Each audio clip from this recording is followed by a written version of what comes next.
বিশ্বাস, এই দুই আবেগ যাদের বিশেষত্ব আছে, কিন্তু এই দুইয়েরই স্থান একই,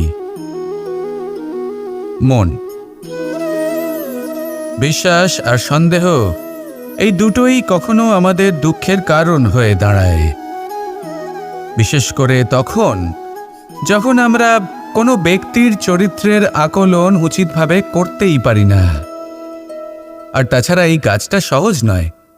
আমরা কখনো কখনো কোনো অনুচিত ব্যক্তিকে উচিত বলে ভেবে বসি, তার উপর বিশ্বাস করে ফেলি, আর ফলস্বরূপ সেই ব্যক্তি আমাদের বিশ্বাস ভঙ্গ করে বসেন, আর আমাদের দুঃখের সম্মুখীন হতে হয়।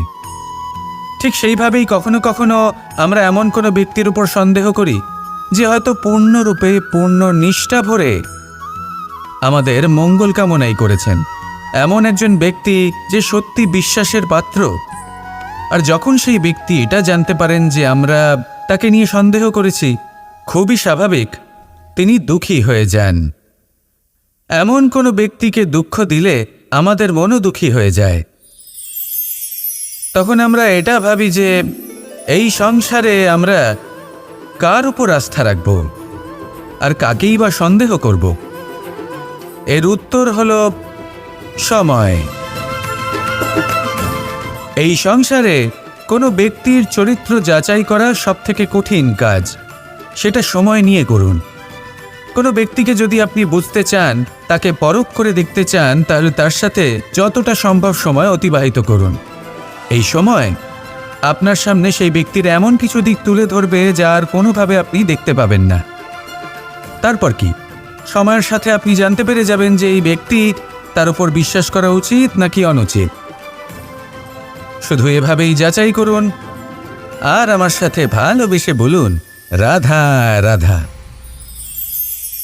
এই সংসারে প্রত্যেকটি ব্যক্তির নিজস্ব বিশেষত্ব আছে, আর এই বিশেষত্ব কারোর কাছে শক্তির সমান, কারোর কাছে দুর্বলতা, তা সে মানুষই হোক বা পশু পাখিই হোক না কেন। যেমন মাছ নিজের সমগ্র জীবন জলের মধ্যেই যাপন করতে পারে, কিন্তু সে বনের মধ্যে ছুটতে পারবে না। সেখানে সিংহকে বনের রাজা বলা হয়, কিন্তু সে তার আধিপত্য জলে স্থাপন করতে পারবে না। যদি এই সিংহ মাছকে এই প্রতিস্পর্ধা জানায় যে তুমি বনের মধ্যে এসে আমার সম্মুখীন হও, তাহলে সেটা অনুচিত হবে। সেটা মাছের দুর্বলতা নিয়ে উপহাস করার মতোই হবে। এবার সংসার এটা দেখে যিনি দুর্বল তার পরিস্থিতি দেখেও হাসবে, আর আপনার মূর্খামি দেখেও উপহাসই করবে। সেই জন্য নিজের জীবনে সব সময় যদি নিজের তুলনা করতে হয়, তাহলে সেই ব্যক্তির সাথে করুন যে বল, স্থান এবং ধন এই তিন দিকে আপনার সমতুল্য, কারণ সেক্ষেত্রে দুজনেই উচিত শিক্ষা লাভ করবেন। যদি এমন কোনো ব্যক্তি থাকেন যিনি আপনার থেকে শক্তিশালী, কিন্তু তিনি আপনাকে দুঃখ দেওয়ার চেষ্টা করছেন, তাহলে এইটা জেনে রাখবেন যে মানুষ কিন্তু সেই গাছেই পাথর ছুঁড়ে মারে যার ফল অত্যন্ত সুমধুর হয়ে থাকে। আর যদি আপনি বেশি শক্তিশালী হন, তাহলে অহংকার করবেন না। এটা মনে রাখবেন, অনেক বড় বড় পাথরও জলে ডুবে গিয়ে নিজের অস্তিত্ব হারিয়ে ফেলেন। নিজের নিজের শক্তি সম্পর্কে সচেতন হন, সবাইকে ভালোবাসুন, সবাইকে সাহায্য করুন, আর আমার সাথে ভালোবেসে বলুন, রাধা রাধা। মানুষ জীবনে সব সময় চিন্তা করে, ভাবতে থাকে যে তার জীবনে কতই না সমস্যা। তারপরে নিজের আশেপাশে দেখে আর ভাবে যে সবাই কত প্রসন্ন, শুধু আমার জীবনেই সমস্যা আছে। কিন্তু বিষয়টা তা নয়। শুধু প্রত্যেক ব্যক্তিরই নয়, প্রত্যেক প্রাণীরও জীবনে সমস্যা আছে। এবার মানুষ একটা পাখিকে দেখে এটাই ভাবে যে এদের জীবন কতটা সহজ, কোনো দেশেরই সীমারেখা এদের ওপর লাগু হয় না, কোথায় থাকবে সেই নিয়েও কোনো ভাবনা নেই, কত শান্তির জীবন এদের। তারপর সে একটা পিঁপড়েকে দেখে আর এটা ভাবে, কি অসাধারণ, এদের তো সারা জীবনই মাটির ওপরেই অতিবাহিত হয়, খাবারটাও মাটিতেই পেয়ে যায়, কি শান্তির জীবন এদের। কিন্তু যখন কোনো ঝড় আসে, তখন সবার আগে সেই পাখির বাসাটাই ঝড়ে ভেঙে যায়। এই পাখি যে শাখাতেই গিয়ে বসে পড়ুক, তাদের উপর সবসময় সংকট থাকে যে ওপর থেকে কোনো বড় পাখি এসে তাদের উপর প্রহার না করে, তারা নিজেদের প্রাণ না হারায়। আর যদি কথা বলি পিঁপড়েকে নিয়ে, এদের উপর সবসময় সংকট থাকে যে কোনোভাবে বাতাস বা জল এদের ভাসিয়ে না নিয়ে যায়, কোনো প্রাণী ওকে পা দিয়ে পিষে না দেয়, এই পিঁপড়ে পিষ্ট হয়ে না মারা যায়। দেখুন, সমস্যা প্রত্যেকের জীবনে রয়েছে, আর এই সমস্যা আসতেই থাকবে। এর অর্থ এটা নয় যে এই সমস্যার সম্মুখীনই হওয়া যায় না, এর সমাধানও সম্ভব নয়। প্রত্যেক সমস্যার সমাধান অবশ্যই আছে, শুধু শান্ত মনে সেটা খুঁজে বের করতে হবে। তাহলে সেটাই করুন, প্রত্যেক সমস্যার সমাধান করতে থাকুন। যত সমাধান করবেন জীবন আনন্দময় হয়ে উঠবে। যদি সমাধান না করেন তাহলে আজীবন দুঃখই পেতে থাকবেন। আসুন আমার সাথে ভালোবেসে বলুন, রাধা রাধা। এই জীবনে আমরা কখনো না কখনো জয়ী হয়েছি, আবার কখনো পরাজয়েরও সম্মুখীন হয়েছি। কিন্তু একটা কথা বোঝা খুব প্রয়োজনীয়, যখন আমরা বিজয়ী হই তখন অবশ্যই উৎসব পালন করা উচিত, কিন্তু অহংকার করা উচিত নয়। সেখানেই যখন আপনি পরাজিত হন তখন বিফল হওয়ার শোক পালন করবেন না, এই মনকে কুণ্ঠিত হতে দেবেন না। মনকে একাগ্রচিত্ত করুন, এই ইতিবাচক মনোভাব নিয়ে অগ্রসর হন। এই ইতিবাচক ভাবনা মনে জাগ্রত করার জন্য প্রথমে এটা বোঝা প্রয়োজনীয় যে ঈশ্বর ভেঙে যাওয়া বস্তুকেও সুন্দরভাবে ব্যবহার করে থাকেন। মেঘ যখন ভেঙে পড়ে তখন আমরা বর্ষাকে পাই, সেই বর্ষা যা এই ধরিত্রীকে শান্ত করে। পাথুরে জমি যখন সেটা ভগ্ন হয় তখন আমরা সমতল ধরিত্রী লাভ করি, ক্ষেত লাভ করি, যার থেকে আমরা সামগ্রী পেতে পারি। যখন একটি বীজ ভগ্ন হয় তখন তার থেকে চারা জন্ম নেয়, যেটা ভবিষ্যতে আমাদের সুস্বাদু ফল দান করে, ফুলও প্রদান করে। তাই জীবনে যদি কখনো আপনার মনে হয় যে আপনি ভেঙে পড়েছেন, তাহলে দুঃখী হওয়ার কোনো প্রয়োজন নেই। আপনাকে শুধু এটা বুঝে নিতে হবে যে ঈশ্বর শীঘ্রই আপনাকে খুব বিশেষ একটা কিছু প্রদান করতে চলেছেন। এই জীবনে ওঠা নামা, জয় পরাজয়, এই সব কিছু আসতে থাকবে, চলেও যাবে। এই সব কিছুর সম্মুখীন হয়ে অগ্রসর হন, কিন্তু মনে ইতিবাচক শক্তি নিয়ে। আসুন আমার সাথে ভালোবেসে বলুন, রাধা রাধা। অনেক সময় পথে চলতে গেলে এই ছোট ছোট কাকড় আমাদের পায়ের তলায় চাপা পড়ে যায়, কিন্তু তাও কখনো এদের অপমান করবেন না। এদের প্রারব্ধকে নিয়ে, এদের ভাগ্যকে নিয়ে, এদের আকারকে নিয়ে কখনো উপহাস করবেন না। ভাবুন, যদি কখনো ঝড় ওঠে আর এই ছোট্ট একটা কাকড় আপনার চোখে ঢুকে যায়, তাহলে কিন্তু সেটা আপনাকে অত্যন্ত কষ্ট দিতে পারে। এরকমই হয় আমাদের জীবনের প্রত্যেকটি ব্যক্তির। কখনো কাউকে অপমান করবেন না, সবসময় সবাইকে সম্মান করুন। যদি আপনি কাউকে অপমান করেন, যদি আপনি কাউকে ছোট অনুভব করান, হতে পারে সময় এলে পরে সেই ব্যক্তিও আপনার শত্রু হয়ে উঠবে, আপনাকে বিকট পরিস্থিতিতে ফেলতে পারে। সেই জন্য কারোর আকার দেখে তাকে সম্মান করবেন না। এই সংসারে সবাইকে সম্মান করুন, সবাইকে ভালোবাসুন, আর আসুন আমার সাথে ভালোবেসে বলুন, রাধা রাধা। এই সংসারে ভৌতিক বস্তুরও নিয়তি আছে। যারাই এই সংসারে আসে বা উৎপন্ন হয় তারা কিছুমাত্র সময় পর্যন্তই এখানে থাকতে পারে, আর তারপরে সেও লুপ্ত হয়ে যায়, অর্থাৎ সে নিজেও এই পঞ্চমহাভূতে সমাহিত হয়ে যায়। আমাদের সাথেও ঠিক এটাই হয়। সেই জন্যই ঈশ্বর দ্বারা প্রদত্ত এই উপহারের বিষয়ে ভাবুন, এই জীবনের বিষয়ে ভাবুন। ঠিক যেমন বিশ্বাস ভঙ্গ হলে কোনো ব্যক্তি আমাদের কাছে অপরিচিত হয়ে যান, ঠিক সেরকমই শেষ নিঃশ্বাস ত্যাগের পর এই শরীরও আমাদের কাছে পরই হয়ে যায়। তাই এই শরীর থাকাকালীন শ্রেষ্ঠভাবে একে সদ্ব্যবহার করুন, এই জীবনে শ্রেষ্ঠ কর্ম করুন। আর এই জীবনকে শ্রেষ্ঠভাবে যাপন করার জন্য কিছু কথা বোঝা প্রয়োজনীয়। যদি আপনি কারোর প্রশংসা করেন তাহলে পূর্ণ হৃদয় দিয়ে করুন। যদি আপনি হস্তক্ষেপ করে থাকেন তাহলে মস্তিষ্ক দ্বারা করুন। যদি আপনি সমীক্ষা করেন তাহলে বিবেক দ্বারা করুন। যদি আপনি ধন অর্জন করতে চান তাহলে নীতি অনুসারে চলুন।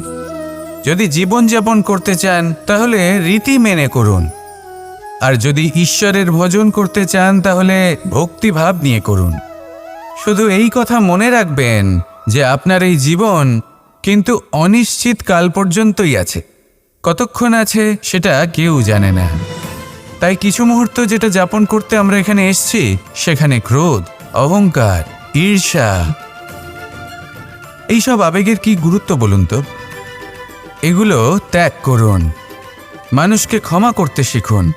আস্তে আস্তে বিশ্বাস করতে শিখুন। এই সংসারে নিঃস্বার্থভাবে প্রেম করতে শিখুন আর সবার মধ্যে আনন্দ বিতরণ করুন। তাই এই সব গুণ যদি আপনি আত্মসাৎ করতে পারেন তাহলে আপনার জীবনে শুধু আনন্দ এবং আনন্দই বিরাজমান হবে। আসুন আমার সাথে ভালোবেসে বলুন, রাধা রাধা। জল এই পৃথিবীতে বেঁচে থাকার জন্য আবশ্যক তো বটেই, কিন্তু এই জল আমাদের একটা অত্যন্ত গুরুত্বপূর্ণ শিক্ষা প্রদান করে। কখনো এই জলকে দেখেছেন? যে পরিস্থিতিতেই এই জল প্রবাহিত হোক না কেন, এর উপর যা কিছুই প্রভাব থাকুক না কেন, এর পথে যতই বাধা আসুক না কেন, তার মধ্যে থেকে ও নিজের পথ ঠিক বের করে নেয়, কিন্তু নিজের প্রবাহ থামতে দেয় না, ক্রমাগত অগ্রসর হতে থাকে। সেরকমই একটা শিক্ষা যেটা আমরা জল থেকে পেয়ে থাকি তা হলো এটা, আমরা যখন জলের দিকে তাকাই তখন আমরা নিজের প্রতিবিম্ব দেখি, স্পষ্টভাবে দেখতে পাই। কিন্তু তখনই দেখতে পাই যখন এই জল শান্ত থাকে, স্থির থাকে।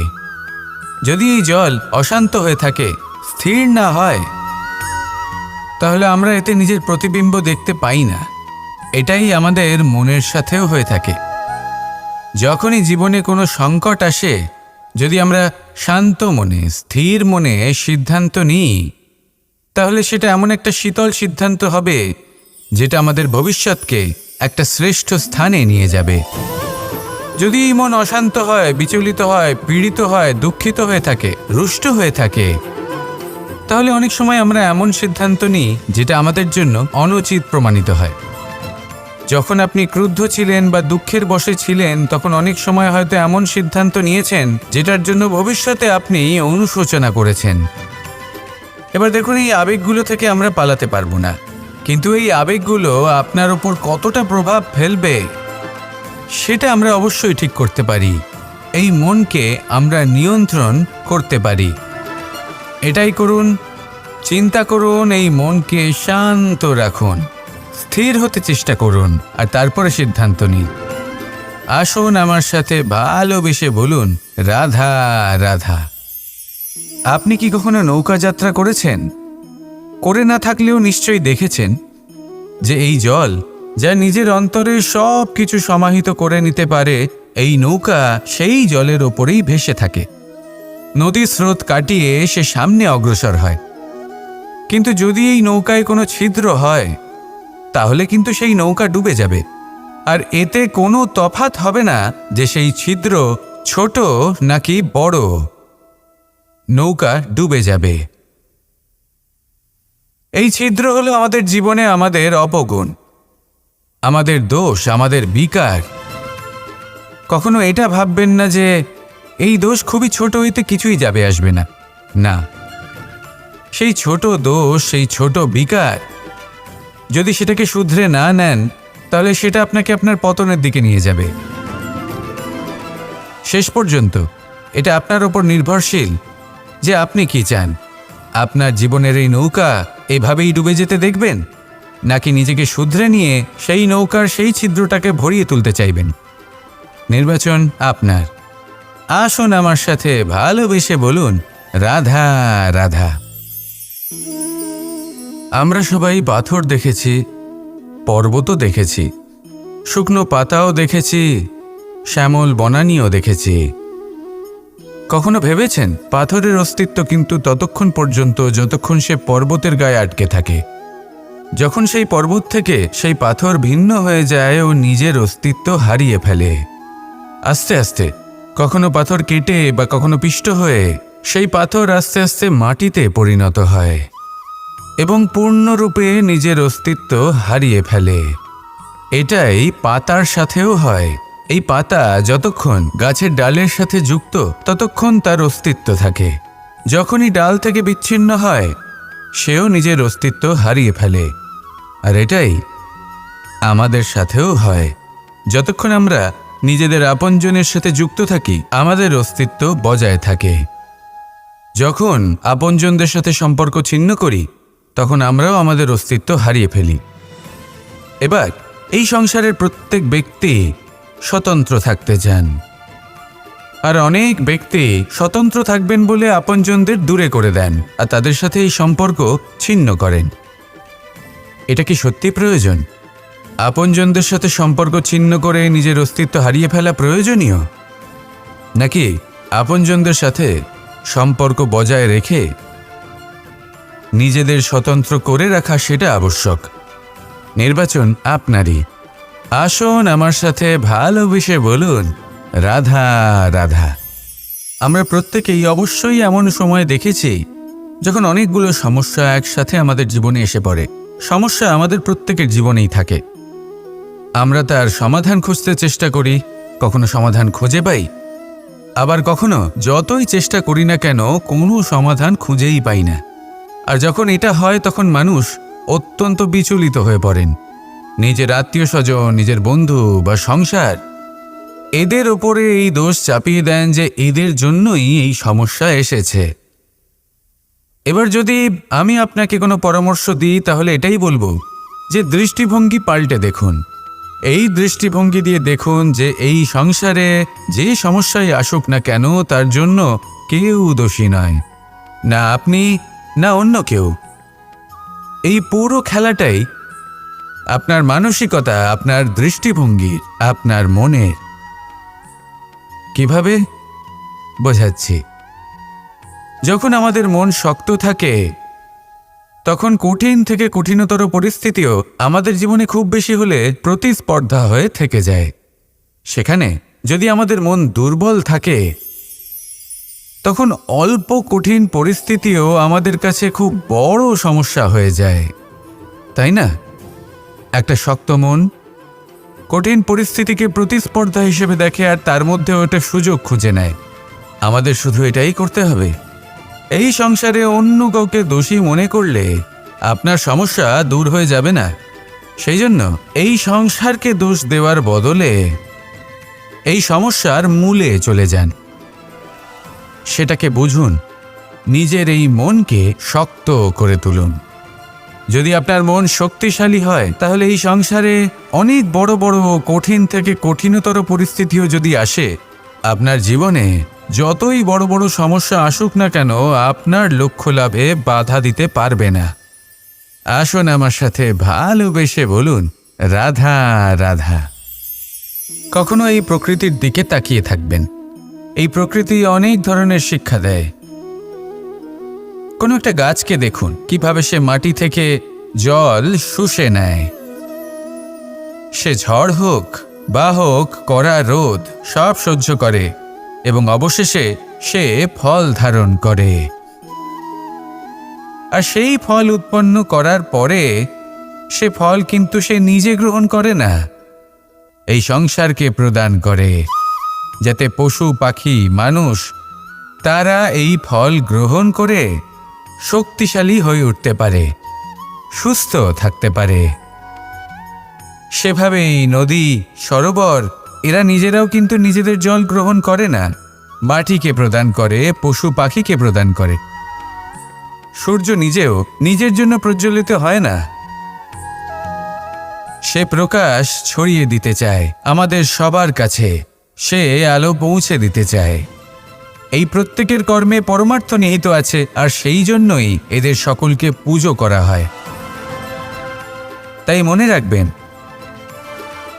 আপনার কাছে জীবন যাপনের অতিরিক্ত যা কিছুই আছে তা পরমার্থের জন্য। তাহলে তার সদ্ব্যবহার করুন আর আমার সাথে ভালোবেসে বলুন, রাধা রাধা। পরিবর্তন, এটা হলো সৃষ্টির অমূল্য নিয়ম। এই সংসারে সবকিছু সময়ান্তরে পরিবর্তিত হয়, এই সময়ও পরিবর্তিত হয়। পরিবর্তন চিরকাল হয়ে এসেছে আর চিরকাল হতে থাকবে। কিন্তু এবার আমরা সেই পরিবর্তন কিভাবে লাভ করব, যেটা আমাদের প্রয়োজন, যেটা আমরা চাই। আমরা জীবনে বিকাশ চাই। এই বিকাশ কিভাবে লাভ করতে পারি? এই প্রকৃতি কিন্তু আমাদের অত্যন্ত উত্তম উদাহরণ দিয়ে বুঝিয়েছে। একটি বিন্দুর উদাহরণ দিয়েছে, যা ভবিষ্যতে একটা বিশাল নদীর আকার ধারণ করে। এটা কিভাবে হয়? মেঘ থেকে একটি বিন্দু ঝরে পড়ে সেই পর্বতের ওপর যেখানে হিম আছে। সেই হিমের সংস্পর্শে আসা মাত্র সেই বিন্দুর সাথে আরও বেশ কিছু বিন্দু যুক্ত হয়। তারপর তারা অগ্রসর হয়, আরও কিছু বিন্দু যুক্ত হয়, আস্তে আস্তে একটা ক্ষীণ ধারার রূপ ধারণ করে। এবং সেটাই ভবিষ্যতে আরও এগোতে থাকে। অনেকটা যাওয়ার পর যখন অনেক সংখ্যক বিন্দু একসাথে যুক্ত হয়, তখন সেটা বিশাল নদীর আকার ধারণ করে। এবার আমরা মানুষ বলে আমাদের সাথে এই নিয়মের অন্যথা হয় তা নয়। আমরাও এই প্রকৃতির অংশ। আমাদের ক্ষেত্রেও একই নিয়ম প্রযোজ্য। যখন পরিশ্রম করে অনেক সংখ্যক বিন্দু আমরা একত্রিত করব, তখনই পরিবর্তনের নদী প্রবাহিত হবে। প্রয়োজন হল নিরন্তর পরিশ্রম করা এবং ধৈর্য ধরা। এটা করতে থাকুন, জীবনে সব কিছু লাভ করতে পারবেন। কারণ প্রকৃতি আমাদের এটাই শিখিয়েছে। আর আমরা এই ব্রহ্মরই একটি অংশ, যার দ্বারা এই ব্রহ্মাণ্ড নির্মিত। আসুন আমার সাথে ভালোবেসে বলুন, রাধা রাধা। প্রত্যেক মানুষ নিজের জীবনে দুঃখ অনুভব করেন। প্রত্যেকের দুঃখ আলাদা হতে পারে। কারোর মনে এই দুঃখ থাকে যে সে তার বাবা মায়ের সব ইচ্ছে পূরণ করতে পারেননি। কেউ এটা ভেবে দুঃখ পান যে সে চিরকাল সদাচার করেছেন, সৎকর্ম করেছেন, কিন্তু তাও তাকে দুরাচারী বলে মনে করা হয়। কেউ এটা ভেবেও দুঃখ পান যে তার সামনে যে ব্যক্তি রয়েছেন তার চোখে তিনি শত্রু হয়ে উঠেছেন বা দুষ্ট হয়ে উঠেছেন, যেখানে তিনি হয়তো কোনো অনুচিত কাজই করেননি। এবার এই সমস্ত বিষয় নিয়ে ভেবে নিজের ব্যক্তিত্ব নিয়ে সন্দেহ প্রকাশ করবেন না। যদি নিজের ব্যক্তিত্ব নিয়ে কোনো সন্দেহ থেকে থাকে, তাহলে কর্ম সংক্রান্ত প্রশ্ন করুন যে আপনি যা করেছেন তাতে কি উচিত ছিল, কি অনুচিত ছিল। যেটা প্রয়োজন সেটা এটা বোঝার যে আপনার অন্তর্মন, আপনার বিবেক আপনাকে কি বলছে। আর আপনার অন্তর্মন আর আপনার বিবেক আপনাকে যেটা করতে বলবে, শুধু সেটাই করুন। আর তারপরে এই সংসার কি বলবে, কি ভাববে, সেসব নিয়ে ভাবতে যাবেন না। কারণ এই সংসার তো ঈশ্বরকেও প্রশ্ন করে থাকে, ঈশ্বরকেও দোষী মনে করে। কখনো কখনো যখন কোনো ঘটনা মানুষের ইচ্ছা অনুযায়ী ঘটে না, তখন মানুষ এটা বলে যে, হে ঈশ্বর, আপনি আমার পাশে থাকলেন না, আপনি বড়ই কঠোর, এটা আপনার দোষ। যেখানে বেশিরভাগ সময় হয়তো সে নিজেই নিজের কর্মফল ভোগ করছে। আর কখনো কখনো ঈশ্বর হয়তো তার জন্য আরও ভালো কোনো পরিকল্পনা করে রেখেছেন, কিন্তু মানুষ সেটা বুঝতে পারে না। তাই দিনের শেষে যেটা প্রয়োজন সেটা হলো নিজের মনের কথা বুঝতে হবে। আপনার বিবেক কি বলছে শুধু সেটাই করুন আর সামনে এগোতে থাকুন। আমার সাথে ভালোবেসে বলুন, রাধা রাধা। পাশা নামক এই খেলাটি আপনারা নিশ্চয়ই খেলেছেন। না খেলে থাকলে দেখেছেন, আর যদি দেখেও না থাকেন তাহলে নিশ্চিত রূপে শুনেছেন। মহাভারতের এই মহাযুদ্ধ কোথাও না কোথাও এই পাশা নামক খেলার কারণে হয়েছিল। পাশার এই বিচিত্র খেলা, দান, এইসবের কারণে কেউ নিজের মাথায় রাজ মুকুট পরিধান করেছিলেন, আবার সেখানে পরাজিত হওয়ার জন্য কাউকে বনবাসও ভোগ করতে হয়েছিল। কিন্তু এই খেলা সমাপ্ত হওয়ার পরে সমস্ত ঘটি আর এই পাশার ছক একই পুটলিতে স্থান পেল। এটাই হলো আমাদের জীবন। এই সংসারে আমরা জয় পরাজয়ের বিষয়ে এতটাই ভাবি, এত চিন্তা করি যে এই জীবনের খেলার আনন্দটাই উপভোগ করতে পারি না। আর অবশেষে কি হয়? কেউ জয়ী হন, কেউ পরাজিত হন, কিন্তু দুজনেই একই স্থানে পৌঁছে যান। প্রত্যেক ব্যক্তি মৃত্যুর পরে একটি নির্দিষ্ট স্থানেই পৌঁছতে বাধ্য, কিন্তু ততক্ষণ এই জীবন, এই খেলা, তার আনন্দ উপভোগ করুন। এই সংসারে সেই ব্যক্তি শ্রেষ্ঠ স্থানে পৌঁছতে পেরেছেন যিনি এই সংসারকে প্রকাশ প্রদান করেছেন, যিনি কখনো জয় পরাজয় এ বিষয়ে ভাবেননি, শুধু এই জীবনের খেলার আনন্দ উপভোগ করেছেন। এটাই আপনিও করুন আর আমার সাথে ভালোবেসে বলুন, রাধা রাধা। আমরা সকলে সামাজিক জীব। মানুষের সাথে দেখা সাক্ষাৎ করা এটা চিরকালই চলতে থাকে। আমরা কখনো কাউকে উপহার দিই, আবার কখনো কেউ আমাদের উপহার দেয়। কখনো কি এমন হয়েছে যে আপনি কাউকে একটা উপহার দিয়েছেন, কিছু সময় পরে বা কিছু মাস পরে সেই উপহারই ঘুরে ফিরে আপনার কাছেই এসেছে, অর্থাৎ সেই বস্তুটাই আপনার কাছে আবার ফিরে এলো? এরকম হয়। ছেলেবেলায় একদিন একজনের বিবাহ ছিল, তখন মা তাকে একটা উপহার দিতে চাইছিলেন, তাই তিনি একটা পোশাক বানালেন আর সেটাকে সুসজ্জিত করছিলেন। আমি দেখলাম আর জিজ্ঞেস করলাম যে মা, এই পোশাক এত সুসজ্জিত করার কি আছে? তখন মা বললেন যে কানাই, কখনো কাউকে এমনই উপহার দেবে, এমন প্রকারে দেবে যে সেটা যদি আবার ঘুরে ফিরে তোমার কাছে ফিরে আসে তাহলে যেন তোমার খারাপ না লাগে। এটাই কিন্তু হয় আমাদের ব্যবহারের সাথে, কর্মের সাথেও এবং আমাদের কথার সাথেও। তেমনই আচরণ করবেন যে আচরণ আপনি সহ্য করতে পারবেন। যদি মুখ থেকে কটু কথা বেরোতে থাকে তখন নিজেকে সংযত করে নিন। সেই শব্দই প্রয়োগ করুন যেটা আপনি তার বদলে শুনতে চাইবেন এবং আপনার দুঃখও হবে না, কারণ আপনার কর্ম এমন একটা উপহার যেটা আবার ঘুরে ফিরে ফলস্বরূপ আপনার কাছেই আসবে। সেই জন্য নিজের আচরণ শুভ করুন, নিজের মানসিকতা শুভ করুন, নিজের মুখ থেকে মধুর বাণী নিঃসৃত করুন আর এইভাবে মধুরভাবে বলুন, রাধা রাধা। এই সংসারে একটা শব্দ আছে যার বিষয়ে মানুষ অত্যাধিক চিন্তা ভাবনা করে, আর সেই শব্দ হলো অস্তিত্ব, পরিচয়। প্রত্যেক ব্যক্তি এই সংসারে নিজের অস্তিত্ব গড়তে চায়, আর ছোট থেকে এটাই হয়। যখন আমরা শ্রেণীকক্ষে যাই, পড়তে যাই, তখন আমরা এটাই ভাবি যে আমরা নিজেদের অস্তিত্ব গড়ব, সুনাম অর্জন করব। সকল ব্যক্তি যাতে এটাই বলে যে এই হলো সর্বশ্রেষ্ঠ ছাত্র, আর এটাই আমাদের পরিচয়। কার্যক্ষেত্রেও আমরা ঠিক এটাই চেষ্টা করি, পরিশ্রম করতে থাকি এবং ভবিষ্যতে গিয়ে আমরা নিজেদের পরিচয় খুঁজে পাই। পরিচয়ের সাথে সাফল্য আসে, আর সাফল্যের সাথে আসে অস্তিত্ব। আর যখন এই দুটি সংযুক্ত হয় তখন মানুষ অসফলতার কথা ভেবে ভয়ভীত হয়ে পড়ে, আর এটা ভাবতে থাকে যে যদি আমি অসফল হই তাহলে সেই পরিচিতির কি হবে, সেই নামের কি হবে, সেই সব কিছু যে আমি অর্জন করেছি তার কি হবে। সে ভয়ভীত হয়ে পড়ে, আর এই ভয়ের কারণে তার বিকাশ কোথাও না কোথাও অবরুদ্ধ হয়। সে শ্রেষ্ঠ কর্ম করা বন্ধ করে দেয় এবং শুধুই সুরক্ষিত থাকতে চেষ্টা করে।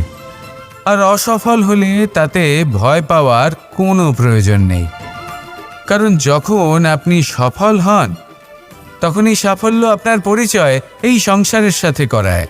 কিন্তু যখন আপনি অসফল হয়ে থাকেন তখন এই অসফলতা এই সংসারের পরিচয় আপনার সাথে করায়, যা অত্যন্ত আবশ্যক। অসফলতা প্রত্যেকের জীবনেই আসবে, তার সম্মুখীন হন আর তার থেকে শিক্ষা লাভ করুন, কারণ যখনই আপনি অসফল হন তখনই আপনার জ্ঞান চক্ষু উন্মুক্ত হয়। আসুন আমার সাথে ভালোবেসে বলুন, রাধা রাধা। আপনি কখনো পলাশ ফুল দেখেছেন? কি সুন্দর দেখতে, লাল রক্তবর্ণ, উজ্জ্বল, কিন্তু এতে কোনো সুগন্ধ নেই। সেই জন্য ওকে শুধু চোখ ভরে দেখতে ইচ্ছে করে। দেখবেন তাকে কিন্তু পুজোতে ব্যবহার করা হয় না, এই ফুল দিয়ে মালা বানানো হয় না। সেরকমই আমাদের জীবনে এমন অনেক ব্যক্তি রয়েছেন যাদেরকে সম্মান অর্জন করতে হয়। যদি আপনি কোনো উচ্চ বংশে জন্ম নিয়ে থাকেন এবং আপনার কাছে সব কিছু থাকে, ধন ঐশ্বর্য থাকে, সব কিছু আপনি আগে থেকেই পেয়ে গেছেন, তাও কিন্তু এই সংসার আপনাকে সম্মান দেবে না। ততক্ষণ পর্যন্ত দেবে না যতক্ষণ না আপনি নিজের অন্তরে গুণ জাগ্রত করছেন, শ্রেষ্ঠ কর্ম করছেন, নিজের অন্তরে ইতিবাচক মনোভাবের এই সুবাস জাগ্রত করছেন। যদি এসব কিছু করেন তাহলেই এই সংসার আপনাকে সম্মান দেবে। এবার এটা আপনার ওপরে নির্ভরশীল যে আপনি কি পলাশ ফুলের মতো হতে চান, নাকি অন্য কোনো ফুল হয়ে উঠতে চান যার সুবাস আছে, যে নিজের সুবাস এই সারা পৃথিবীতে ছড়িয়ে দেয়। আসুন আমার সাথে ভালোবেসে বলুন, রাধা রাধা। মানুষ যখনই কোনো পর্বতারোহণ করতে শুরু করে তখন সে বারবার পড়ে যায়, বারবার উঠে দাঁড়ায়, সামনে এগোতে চেষ্টা করে, কিন্তু যদি সে দৃঢ় নিশ্চয় করে থাকে তাহলে সে অবশেষে সেই পর্বতের শিখরে পৌঁছেই যায়। চলার পথে যদি বড় কোনো পাথর চলে আসে বা পর্বতের কোনো বড় অংশ সামনে আসে তাহলে সে তার সাথে ধাক্কা খায় না, সে পথ বদলে নেয়। কিন্তু বাধা তাকে সবসময় পেতেই হয়, আর সেই বাধা সে পায় ছোট ছোট পাথরের দ্বারা। তাদের উপর পা পড়লে তার পা পিছলে যায় আর সে পড়ে যায়। এই ছোট ছোট পাথর হলো আমাদের জীবনের সেই ছোট ছোট সমস্যা, সেই ছোট ছোট ভুলগুলো যেগুলো আমরা অবজ্ঞা করতে থাকি। আমরা ভাবি এর দ্বারা কী বা ক্ষতি হবে, কিন্তু সেগুলোই অনেক সময় আমাদের অসফলতার কারণ হয়ে দাঁড়ায়। যত তাড়াতাড়ি সম্ভব এই ছোট ছোট পাথরগুলিকে জীবন থেকে তুলে ফেলে দিন। ভুল হওয়াটা স্বাভাবিক, কিন্তু তার মানে এই নয় যে বারবার সেই ভুলের পুনরাবৃত্তি ঘটবে। ভুলটা বুঝুন, সেটা স্বীকার করুন আর সেটা শুধরে নিন। যখন আপনি এটা করতে শিখবেন তখনই খুব তাড়াতাড়ি আপনি সেই শিখরে পৌঁছতে পারবেন। আর যখন পৌঁছে যাবেন তখন এই মন প্রসন্ন হয়ে বলবে, রাধা রাধা। কুরুক্ষেত্রের রণভূমিতে আপনজনদের নিজের বিরুদ্ধে দেখে তাদের মৃত্যুর বিষয়ে ভেবে অর্জুনের মন বিচলিত হয়ে পড়েছিল। এই সম্পর্কের চক্রব্যূহতে জড়িয়ে পড়ে অর্জুনের জ্ঞান নাশ হয়েছিল। তখন আমি অর্জুনকে কিছু কথা বলেছিলাম, যেই কথাগুলো আপনাদেরও জানাটা প্রয়োজনীয়। আমাকে বলুন, এই সংসারে আপনি এমন কি নিয়ে এসেছিলেন, আর এই সংসারে আপনি কি ফেলে যাবেন? এই সংসার, এই জগৎ, এইসব বস্তু যা আপনার খুব প্রিয়, সবকিছু তা না জন্মের পূর্বে আপনার ছিল আর না মৃত্যুর পর আপনার থাকবে। এই সংসার আমার থেকেই জন্ম নিয়েছে আর মৃত্যুর পরে আমার মধ্যেই সমাহিত হয়ে যাবে। এখানে যার জন্ম হয়েছে তার মৃত্যু এখানে সুনিশ্চিত। শুধু জন্ম আর মৃত্যুর মধ্যের এই শরীর শুধুমাত্র একটা মাধ্যম যার দ্বারা আমরা কর্ম করি, আর এই কর্মের ওপরেই শুধু আমাদের অধিকার রয়েছে। কিন্তু এই সংসারের কিছু অজ্ঞানী এই বিকারগুলোতে জড়িয়ে পড়ে ফল লাভের ওপর নিজের মনোনিবেশ করে, ফলের চিন্তা করতে থাকে। আর যদি মন মতো ফল না পায় তাহলে কুপথে চলে যায়। অন্যদিকে এমন কিছু জ্ঞানী মানুষও আছেন যারা পূর্ণরূপে নিজেকে আমার কাছে সমর্পণ করেন আর শুধু নিজের কর্ম করতে থাকেন। এই কর্ম করেই আনন্দ লাভ করেন এবং তাতেই জীবনযাপন করেন। যদি আপনিও এটা চান যে আপনার জীবনে সুখ থাকুক, শান্তি থাকুক, সম্পন্নতা থাকুক, তাহলে সৎ পথে চলুন, ঈশ্বরকে স্মরণ করুন আর নিজের কর্ম করুন। আসুন আমার সাথে ভালোবেসে বলুন, রাধা রাধা। গোবর্ধন পর্বতের সাথে আমার সম্পর্ক কেমন আপনারা জানেন। অনেকদিন আগে যখন আমি ছোট ছিলাম, একদিন আমি আর বাবা গোবর্ধন পর্বতে ওঠার চেষ্টা করছিলাম। আমি ক্লান্ত হয়ে পড়লাম আর আমি বাবাকে বললাম যে, বাবা, আমাকে আর কতটা উপরে উঠতে হবে, আর ক পা যেতে হবে, আর কত উঁচুতে উঠতে হবে, আর কত সময় লাগবে? তখন বাবা হাসলেন। উনি আমার কাঁধে হাত রাখলেন আর আমাকে বললেন যে এটা আন্দাজ করতে যেও না যে আর কত সময় লাগবে, এটা মাপতে যেও না যে আর ক পা সামনে এগোতে হবে। শুধু এই যাত্রাপথের আনন্দ উপভোগ করো আর সামনে এগোতে থাকো। যদি এটা করতে পারো তবেই নিজের লক্ষ্য লাভ করতে পারবে। এটা কিন্তু আমাদের জীবনের সাথেও ঘটে। আমরা চিন্তিত হয়ে পড়ি যে এখনো আর কতটা সামনে এগোতে হবে, আর কতটা চেষ্টা করতে হবে, কতটা পরিশ্রম করতে হবে, আর কত সময় লাগবে নিজের লক্ষ্যে পৌঁছতে। এই চিন্তা ত্যাগ করুন, নিজের দৃষ্টিভঙ্গি পাল্টান, আর এটা ভাবুন যে আরো কত শ্রেষ্ঠ কর্ম করতে পারি সামনে এগোনোর জন্য, আর কত তীব্র গতিতে আমি সামনে এগোতে পারবো। সামনে অগ্রসর হওয়ার এই যে যাত্রা বড়ই সুন্দর, এটার আনন্দ উপভোগ করুন। বাবার এই শিক্ষার কারণে আমি গোবর্ধন পর্বত হাতে তুলতে পেরেছি। দিনের শেষে এটা আপনার উপর নির্ভর করছে যে নিজের পর্বতরূপী লক্ষ্যকে আপনি নিজের হাতের মুঠোয় ধরে রাখতে পারবেন নাকি নয়। আসুন আমার সাথে ভালোবেসে বলুন রাধা রাধা।